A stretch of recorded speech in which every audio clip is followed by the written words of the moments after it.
भेड़ियों का आतंक।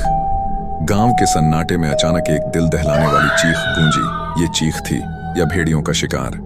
धौलगढ़ गांव की यह रात हमेशा याद रखी जाएगी। भेड़ियों का एक झुंड जो न जाने कहां से आया था, गांव वालों के लिए मौत का साया बन गया था।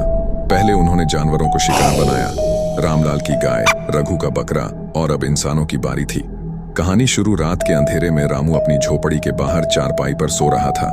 अचानक उसे झाड़ियों में कुछ हरकत महसूस हुई। उसने झरोखे से देखा, दो चमकती लाल आंखें उसे घूर रही थीं।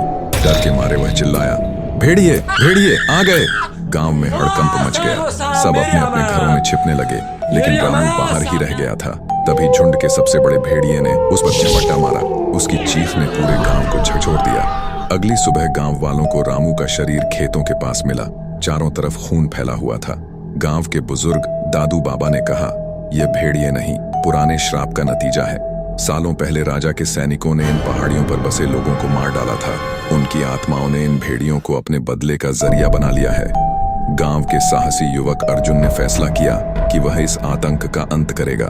उसी रात वह अपनी मशाल और कुल्हाड़ी लेकर जंगल की ओर बढ़ा। जंगल में गहराई तक जाने के बाद उसे भेड़ियों का अड्डा मिला। वहां एक पुरानी टूटी मूर्ति थी।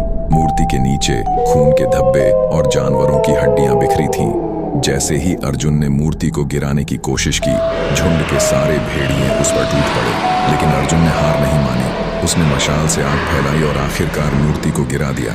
मूर्ति गिरते ही भेड़िए एक एक करके गायब होने लगे। गांव पर छाया डर का बादल हट चुका था। अर्जुन जख्मी हालत में गांव लौटा। सबने उसकी हिम्मत की तारीफ की, लेकिन कहानी यहीं खत्म नहीं होती। अर्जुन आज भी कभी कभी रात में झाड़ियों से आती गुर्राहट सुनता है। क्या भेड़िए सच में चले गए हैं या यह सिर्फ सन्नाटे से पहले का तूफान है?